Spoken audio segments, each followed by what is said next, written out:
All right, let's talk about media mix optimization. And what we'll talk about first is what is media mix optimization. We'll make an attempt to define it, at least for the course of this discussion. As you'll see, there are a variety of different definitions of media mix optimization. I'll talk about the source of a lot of those different definitions. I'll talk to you about how you link media purchases to your overall media strategy and how you link that to consumer lifecycle. And I'll talk to you about approaches that we typically work with organizations to take. Three in particular: an inferred attribution approach, which is going to be more of a top-down approach. I'll talk to you about a direct attribution approach, which will be more of a bottom-up approach. And I'll talk to you about normative performance, which is going to be more of an outside-in view of media optimization. And then we'll talk a little bit about, okay, how do you connect all these dots together into a journey, into a story, and then we'll kind of close out for Q&A. So media mix optimization defined. Forrester in December of 2006 really set out to survey the marketplace and to understand what the definition of media mix optimization is. And what you very quickly learn from that Forrester study is that it is many things to many different people. And it varied substantially. And there were, I believe, over 50 definitions of media mix optimization that they come up with. And I've boiled down kind of a top 3 or 4 here for us to talk about, just to kind of give you some examples. So, number 1, the process of determining the best offer for a given customer, given business constraints. And that came from an interactive marketing executive for a media company. What I would suggest to you is that is more general optimization. That is more of a recommendation engine optimization approach or answer. Extracting the greatest impact from the marketing dollar, and that came from a managing partner at a marketing consulting firm. And what I would suggest to you is that would fall pretty closely to the way that I would define media mix optimization for the context of this discussion. Improving the efficiency and productivity of the overall marketing lifecycle, and that's more of lifecycle management, consumer lifecycle management, consumer centricity. That came from an e-business executive for an international cosmetics company. And then the last one here we'll talk about is modulating the marketing mix to ensure execution of a marketing strategy. And I would suggest to you that that is fairly close to the definition of media mix optimization as we would define it for the course of this discussion. So as you can see, what I keyed in on was extracting the greatest impact from the marketing dollar and modulating the mix. And I think those two key concepts are important whether you're an above-the-line marketer or a below-the-line marketer. And that those two things are going to be particularly important to improving the overall return on marketing investment. What you find is that definition really depends. And what does it depend on? It depends on whether your company has traditionally been acquisition-focused or life-cycle-focused. That's going to make a big difference. And that's going to make a big difference about whether you're typically above the line or below the line as well. It's going to depend on whether your spend is primarily mass or direct, how you view this world, and how you tend to attribute this world, and how you are going to deal with change as you start to embrace media mix optimization, which will be an important concept that we'll talk about through the course of the discussion. It depends on what level of the organization the conversation is happening. A CMO is going to have a very different viewpoint of this than a product manager, and then a marketing manager, of an e-business manager. And it's going to be very important to understand what level of the organization that you're talking about when you're talking about media mix optimization, and whether you're truly talking about campaign optimization or whether you're talking about portfolio optimization. And it also is going to depend on how competitive or mature your marketplace is. Highly competitive, highly mature markets are going to be much more focused on the optimization side of this equation. They have to. They have to care more. They battle it out every day for market share. And they have to make sure that their messages are resonating with the customers more so than their competitors. And so we typically see that the more mature the market, the more mature the competition, the more you're going to be focused on media mix optimization. So a little bit about what it is and what it's not. I would suggest to you that it is a process or a journey rather than an application, a model, or an event. And many companies that I go and talk to have hired a boutique They've done a $1 million media mix optimization study. They got some key insights out of it, and then they spent the next 12 months arguing those insights among themselves, because that boutique study suggested to them that email was much more effective than direct mail, and they should ramp down direct mail by 20% and ramp up email by 30%. And the direct mail manager looked at the email manager and said, well, you know that it can't be the right result. And the email manager said, absolutely, and my budget should grow. And the direct mail manager said, no, that's because we haven't attributed properly in the past. And they debate the versions of the truth for the next 12 months. And they never institutionalize that in their business. And so it is truly an organizational change. And you have to begin to align the incentive structures and KPIs of the different functional areas of the business, of the different silos between e-business and direct mail and so on, to a common set of KPIs that are organized around a consumer life cycle, a result for the customer as opposed to a result for direct mail, as opposed to a result for email. Otherwise, you will never take in the benefits of media mix optimization, and you will never be able to institutionalize the insight that it unlocks for you. Rather than a refinement to a particular campaign strategy, rather than the optimization of a budget for a particular department. And that it can be a transformational business model, and it can be an enabling way to fuel customer centricity and the migration to customer centricity, because almost every company that we work with has a very large, unmeasurable marketing spend today that, if made more measurable, could be converted dollars to fund the infrastructure required to recognize and become more intimate with their customers, to introduce secondary and tertiary product offerings, and to build overall loyalty and relationship. And in almost every case, there exist latent dollars today that can be redirected to fund the future business strategy. But you have to identify those, and you have to identify them in a methodical, empirical way. And media mix optimization can be a way to start that journey. So, very simply put, for the construct of this discussion, I'll describe it as the people, the process, and the technology required to get better gas mileage out of your marketing dollar, whether that is above the line, below the line, or through the line. And what I mean by through the line is linking your above the line and below the line efforts. And that should be across the customer life cycle, and it should allow you the ability to impose constraints and evaluate scenarios. And we'll talk about imposing constraints and evaluating scenarios much more when we get to the tools section of this discussion. But key concepts: more out of the marketing dollar, people, process, and technology, tied to customer life cycle, imposing constraints, evaluating scenarios. When you think about linking your media strategy to your customer lifecycle strategy, and you think about customer value on the y-axis and the length of the relationship you have with that customer on the x-axis, you have a series of acquisition, retention, and growth and attrition strategies that you're going to employ, depending on the type of business you're in and where you're at in your overall maturity cycle.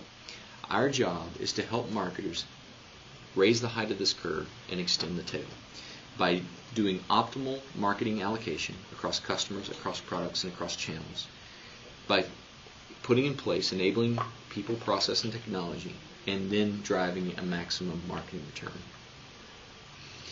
And so I'm going to show you a very simplified case in that, and we're going to try to isolate all the variables here for discussion purposes. If you are principally an acquisition-focused company, many cases will indicate that you are an above-the-line marketer, and that your above-the-line media spend ties to the acquisition part of your customer lifecycle. We would suggest to you that typically below-the-line marketing or below-the-line spend is much more effective in retention and growth strategies and in attrition prevention, harvesting latent demand and preventing customers from defecting. Simplified case, you see some overlap there between above-the-line and below-the-line. And in more sophisticated cases, we will talk to customers about things like halo analytics. Halo analytics intended to understand the effect my above-the-line media spend has on my direct mail campaign. Is it positively impacting or negatively impacting? But for simplicity's sake right now, let's think about above the line at the acquisition part of the equation. Let's think about below the line for retention and growth and attrition. An example of what a customer lifecycle would look like is a device manufacturer that sells devices to consumers. It's exceptionally important for them to capture registration information so they can understand and know who those consumers are. If they can collect what features that a consumer is using on those devices, they can start to predict what a consumer is likely to buy next from a device standpoint, what's important to that consumer. If they can cross-sell and upsell them content to be consumed on that device, they get much more frequent updates of what's actually valuable to that consumer. If they can cross-sell and upsell them accessories, they get more data points, they can build platform loyalty. So this is just an example of one consumer lifecycle for a particular vertical market, and the types of data points that you would want to bring into a consumer lifecycle, the types of campaign success and failure data you would want to bring into a consumer lifecycle to be able to optimize the media mix over time. And that by doing that, then and only then, can you start to develop a portfolio of media buys at different touch points along the way, across different channels, that are going to drive the optimal result for a customer. And that will drive a value relationship, whether it be increased ARPU, reduced marketing spend per user, or so on, a set of KPIs that are relevant to their business. And so this is kind of the framework we use to guide customers through this overall transition to customer centricity predicated off of an optimization culture. I talked to you in the beginning about three approaches. So inferred attribution, direct attribution, and normative performance. Inferred attribution is what has been more classically described as media mix optimization. And it is it's typically applied to traditional above-the-line media spend, like print, TV, and radio. It is a corollary approach. It's taking 3 years' worth of sales history and correlating it with 3 years' worth of marketing history, and understanding that when marketing goes up, sales goes up, or when a particular channel of marketing goes down, sales go down. And it is a probabilistic approach, because you can't isolate all of the variables, and you don't have hard source code attribution. Someone sees a TV commercial and sales go up, you infer that because they saw the TV commercial that sales went up. If you buy a lot of TV, you infer that sales are going up because you're buying a lot of TV. And over time, you try to make that correlation as tight as possible. And you typically, when you build those correlations, try to account for things like seasonality. For example, when it's hot outside, people drink more Coca-Cola. And for competition, when Toyota's advertising a lot, the response rates to Ford's advertising are probably going down because the overall noise level in the marketplace is going down. Conversely, when nobody's advertising and you start advertising for a particular product and service, you tend to see a much higher response rate than you would if competition was in the marketplace. So it's all about the noise threshold and what's going on from a competitive standpoint. And above the line, inferred attribution can help you start to tease out some of those events. Direct attribution is what most direct marketers do on a day in and day out basis, and it's typically applied to below the line marketing. It's things like direct mail, IPTV, email. And it says, I send you a direct mail piece, and that direct mail piece has a source code. And you call the call center, and you buy a product. And we say, how did you hear about us? And you tell us about that direct mail piece. And we record that source code in our database. And we believe with 100% degree of certainty that that direct mail piece is what caused you to buy that particular product or service. So what I would suggest to you in direct attribution is that, yes, you do get very focused on making sure that you have good attribution methodologies, that you are eliminating the data leaks of what's happening in the decision-making process. But I would also begin to suggest to you here that hard cause and effect relationship that you've believed in for so long is not as hard as you think that it is, and that there is more subjectivity to that than what you would believe, because you have not been accounting for all of the variables in your equation. And so we'll talk more about that later. But that specifically seeks to close the loop on channel-specific activities, on campaigns, and then to optimize across. For example, to close the loop on email, to close the loop on direct mail, and then to optimize your email campaigns in an A/B testing methodology, then to optimize your direct mail campaigns in an A/B testing methodology, and then to modulate the mix between direct mail and email. So that's direct attribution. Normative performance is, how do I perform against others? The market at large. You know what? I've been measuring my direct marketing performance for 3 years, and I can tell you that year over year I've improved by 3% my direct mail campaigns. That's great.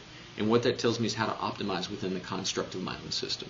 What it doesn't tell me is that I'm getting a 2% response rate and everybody else is getting a 7% response rate.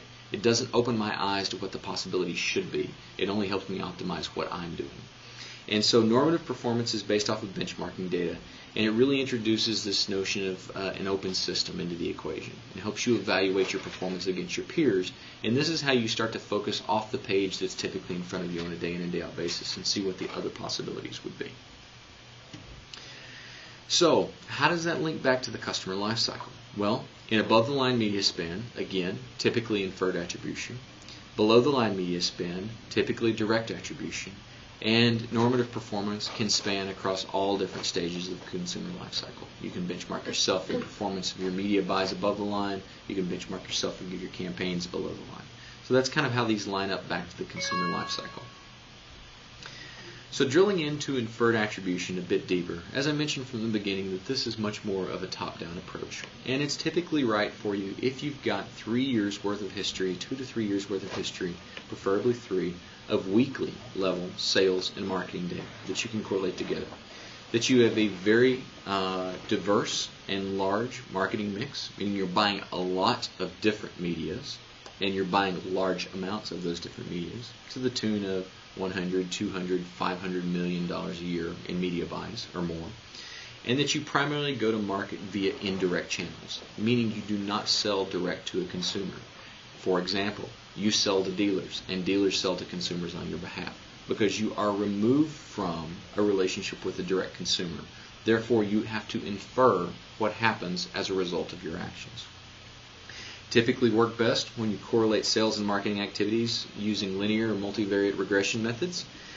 Quantify the impact of multiple demand drivers. I talked a little bit about seasonality before. Things like gasoline prices obviously have an effect on this, and you have to bring in more macroeconomic factors into inferred attribution than you would ever think about bringing into direct attribution. They will reveal incremental impact and marginal return for additional media spend, and work best when they can be viewed at a geography, a media, or a brand level budget allocation. Direct attribution is going to be much more of a bottoms-up approach. It's building discrete units, adding them up together, and then making a determination of the result from there. And it's typically right when you have or can develop rich customer profiles, who your customers are, and who's buying from you, and what they look like. What face can you put on them? When you have multiple products that can be cross-sold or upsold, so your secondary and tertiary product curves, that retention and growth component of the value curve, and that you have shopping basket data that allows you to do deep collaborative filtering analysis, so that you can look at purchase behaviors of your buying population and understand the users who buy X also buy Y, right? Because that helps you modulate the media mix on a forward-going basis for next logical product offer. And that when you primarily go to market direct, it doesn't always have to be this way, but primarily you sell through your website, you sell through a retail store, you sell through a bank branch. That's typically when direct attribution is right. It works best when you have the ability to discretely isolate a customer action, i.e. when they call the call center and ask for additional information, so that you understand where they're at in the decision-making process, and that you do the homework up front to map out that decision-making process and understand how customers buy from you. For example, flat panel TVs. The decision-making process is typically you decide you want to buy a flat panel TV. You go online and you look at different models that are available. After you look at different models available, you may read ratings and reviews about those. But you know what? You want to get your hands dirty. You go into Best Buy. You sit on the couch. You watch the screens. You decide which one's brighter, which one refreshes faster. Maybe you talk to the sales associate. And then maybe you buy it right there. Or maybe you go back home and you go online and you look at an e-tailer like Newegg or Amazon and you try to find the best price. Because at that point, you've decided that you're buying the Panasonic 3125 and that all you really care about is price and free shipping. And so you can price shop on Amazon, you can price shop on Newegg, you can go to Google Shopping, and at that point it's a commodity decision. But what we described there was about 6 discrete steps in a decision-making process that a consumer exhibits. And direct marketing can be very powerful in helping you influence different steps of a decision-making process. And if you've done the homework to understand that buying cycle, you can use direct attribution to line up your marketing activities to that. You need to use these in the test and control group methodology because you're going to have some hypotheses about what's going to cause people to take action. You're going to have some hypotheses that an email is going to cause them to do something faster at this stage of the life cycle, this stage of the decision-making process than a direct mail campaign. But that is simply a hypothesis. And unless you test that against other alternatives, you'll never truly optimize your media mix. And it's best when it can be viewed at the geographic, the media, the product, or product level budget allocations. So normative performance, as I mentioned, is outside in. And it's sort of like Socrates' story of the cave, right? So you got a bunch of people living in a cave, and they see shadows come in every now and then, and they sit around amongst themselves, and they make up stories about what they believe the shadows are. And they're wildly imaginative about what they believe is causing the shadows. And it's not until somebody ventures out of the cave and looks that the sun's actually out there, and it's a bird flying back and forth between the opening of the cave and the sun, that they truly understand what causes the shadow. Well, normative performance is a little bit like that for marketers, because what you've been doing is you've been measuring your media performance against your previous campaigns. You've been measuring email against direct mail. What you haven't been understanding is what you should really be getting for a response rate for email, what you really should be getting for a conversion rate for direct mail. And so normative is right when you either have very mature mixed models for either inferred or direct.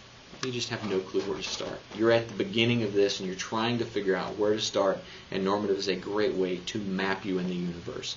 Once you're mapped in the universe and you decide where you want to go, then you can plot a map, right? And you can plot a path to get there. It's typically used to get the last mile out of the marketing spend, meaning you've optimized up to a point where you just can't get past, and you introduce some benchmarking data so you know what you should be aiming for, and then you figure out ways to innovate to that last mile. If you're in a very competitive or saturated market, normative performance is important because there's more normative data available for one, and you should be benchmarking more frequently if you're in a more mature competitive market. Or if you need an independent objective case for change. You know that you should be eliminating direct mail, or you know that social media has really no benefit to your organization. However, the conventional wisdom of the crowd suggests that you should be doing a lot of direct mail or a lot of social media. Normative performance can help you benchmark how other vertical markets are actually using that and the response rates that they're getting, and then you can use that as a case for change within your organization. Typically works best when you get them down to a fundamental KPI, such as cost per acquisition. You have to do that to really get a true apples-to-apples comparison. Cost per acquisition is one of the true things that will allow you to evaluate an email versus a direct mail versus social media versus a TV ad. So you have to get down to a fundamental unit. And they're best viewed at the vertical and the geography level. So how do you connect the dots? So we'll follow the numbers here, not necessarily the chevrons. In the swim lanes, top, middle, and bottom typically line up with inferred, direct, and normative attribution. Inferred attribution is a great place to start if you're just starting from scratch, and because if you've got the weekly sales and marketing data, because you can build some corollary equations that are reasonably accurate and use that to begin to form some hypotheses, and then you map your marketing life cycle with your customers. That gives you the first option to come back and to redeploy your marketing mix. You know what? I've been acquisition focused for a long time, and guess what? My market's getting very saturated. And so I now have to become life cycle focused. I have to focus on selling that second device to a consumer because I've sold all the first devices I'm going to sell, and it's very, very competitive for me to sell that next device to this individual. So I need to work on building loyalty. What we typically see is organizations get about a 10 to 15% reduction in their media spend from doing that. And I used to work for a CIO who would always say that focus would get you 10%. And that's, in effect, really what this amounts to, is that if you get focused on correlating sales and marketing data together and you get a holistic view of it, we typically see about a 10 to 15% benefit. What typically makes a lot of sense then is to build very strong direct attribution methodologies. And in building direct attribution methodologies and using that to harvest latent demand, secondary and tertiary products with your customers, we typically see organizations can get about a 20% top-line revenue growth, depending on their position in the marketplace. By also getting direct attribution in place, they understand which customer segments are taking which behaviors, which ones are buying, which ones are not, which ones are buying more, which ones are buying less. That gives them the ability to build enhanced customer profiles.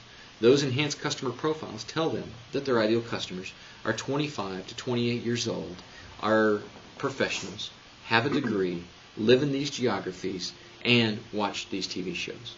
What that tells them is what rate cards they should be buying above the line, because it tells them which customers they want to reach. It tells them which customers they want to put in the front side of their funnel, which customers they want to put in the front side of their lifetime value curve. They're going to have the highest hump and the longest tail. So it's particularly important. And that's where we see the biggest benefit from media mix optimization. It can be up to 30% reduction in top line, above the line spend for media mix. Then you can develop channel propensity models, which says these particular profiles are much more likely to respond to a direct mail as opposed to an email, as opposed to SMS, and so on. And we typically see about another 10 to 15% reduction in direct spend when you implement those types of models. Normative, again, really is about the last mile, and we typically see organizations, when they apply normative, get about a 5% bump in their overall spend. So this is a common path that we see organizations move through. You can start really at any point along the way here, but if you're starting from scratch, you haven't done any optimization or measurement of your marketing activities, this is a good life cycle with which you should think about moving through. So it's more than just a model, right? What are the tools? How do you make this institutional? How do you bring this type of optimization and focus on this type of insight into your culture? Well, you do that through tools. You do that through dashboards. These tools should be easy and intuitive to use, and they should allow you to create constraints-based scenarios. So what do I mean by a constraints-based scenario? I always have to sell 1 million units of product A a month. It doesn't matter what I do. I can stand on my head in the corner and I can throw oranges at the CEO as long as I sell 1 million units of product A month. Well, that's a constraint I need to impose in the system. If I'm going to toy with the media mix for direct mail, or I'm going to toy with the media mix for email, I need to make sure that constraint is in the system. So that's an example of a constraint. They need to be transparent, meaning they need to allow complex manipulation of models under the hood where appropriate. So if you have an analytics staff that needs to be able to get under the hood and to refine the models over the time, those types of tools should allow you the ability to tweak the underlying algorithms for media mix optimization. They should give you the ability to compare actual versus forecast so that you can see historically how well your media mix models are performing, and that gives you the ability to develop a high degree of confidence in the outcomes that they're predicting for you. They should allow you to do constraints-based optimization and scenario planning. And what I mean by that is to do what-if analysis. What if I spend an additional $1 million in direct mail? What would that do for me? What if I spend an additional $1 million in email? What would that do for me? What if I steal $1 million from direct mail and give it to email? What would that do for me? That's what I mean by constraints-based scenario planning. Side-by-side contrast, the ability to build one of those what-if scenarios and then to save it and compare it with another what-if scenario so I can evaluate different options that I might employ. Now, really smart tools and really smart systems will run the scenarios for you, and they will give you scenario A and scenario B, and based on historical performance and results. And so they will predict for you how you should modulate the media mix, whether you should subtract $1 million from direct mail and add that $1 million to email. So let me comment just a little bit about change management again at this particular point in the discussion. A lot of times the customers we work with are not prepared to hear the truth, meaning we will apply media mix optimization models to their historical performance, and we will come out with a suggestion that says that over the last 12 months, email is making almost no impact on your return on investment. Your email marketing manager does not want to hear that message, and likely is going to say that the model is wrong, or the underlying data is wrong, or the way that we've been doing attribution historically is wrong. And some of those things, or all of those things, could be true. Or, more often than not, email is making no impact on sales performance over the last 12 months. Or direct mail. I'm using emails as a figurative example there. And so you have to manage the change management of your organization as well. You have to be prepared to receive that type of news, to be able to challenge it when appropriate, but then to understand that there may be underlying tactical factors about your email campaigns that are causing them not to add any value to your marketing return on investment.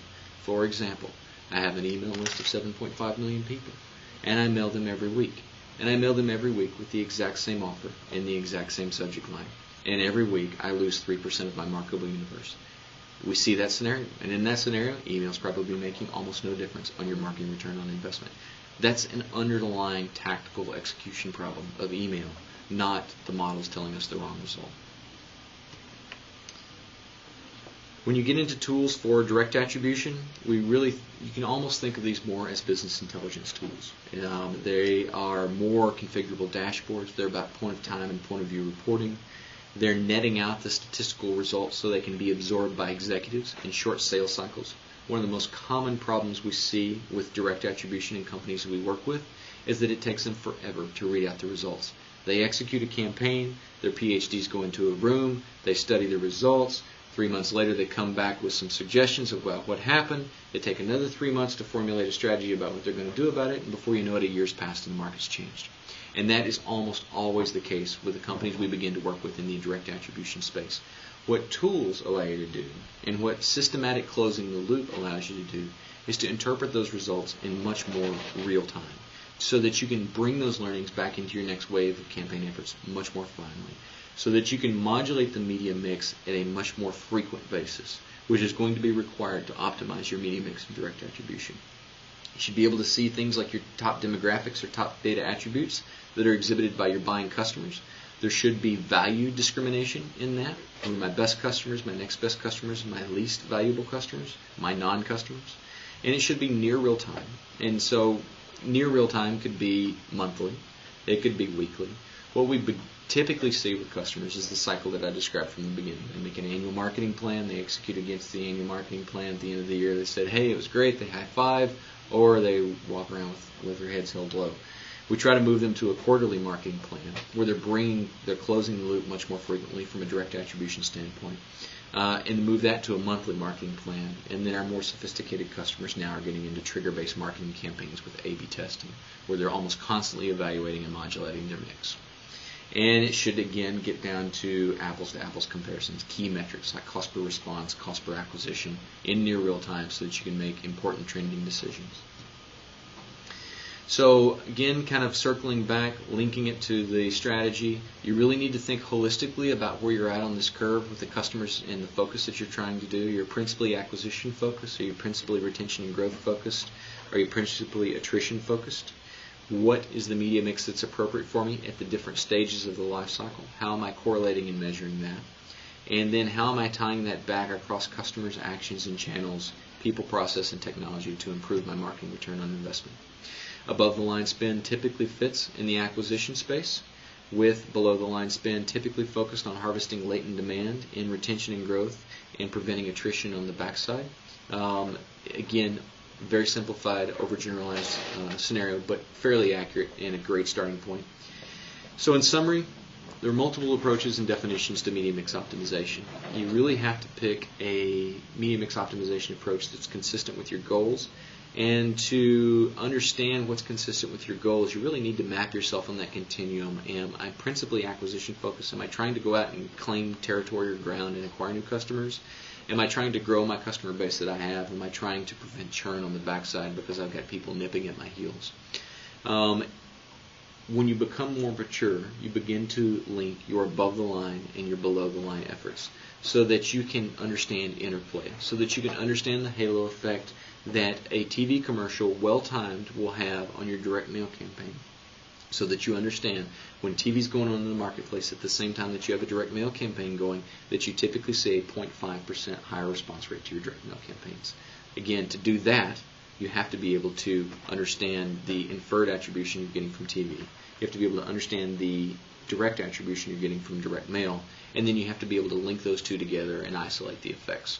And then use normative performance to expand your horizons, to look beyond your own ecosystem to what your competitors and peers are doing, but not only people in your direct peer group, but what you should also do is you should look laterally to other vertical markets to understand that, you know what, in financial services, they're seeing a 2% response rate to campaigns for email.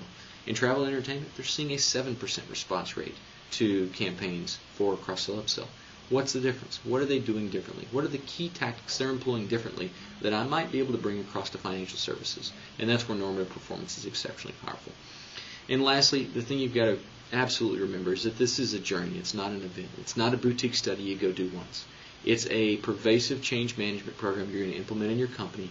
You're going to use tools to make this information pervasive and in front of your customers at all times. In front of your stakeholders at all times. And you're going to focus on small victories and small refinements to your overall media mix. And you should expect that this is going to be an 18 to 36 month journey. Thank you. Good night.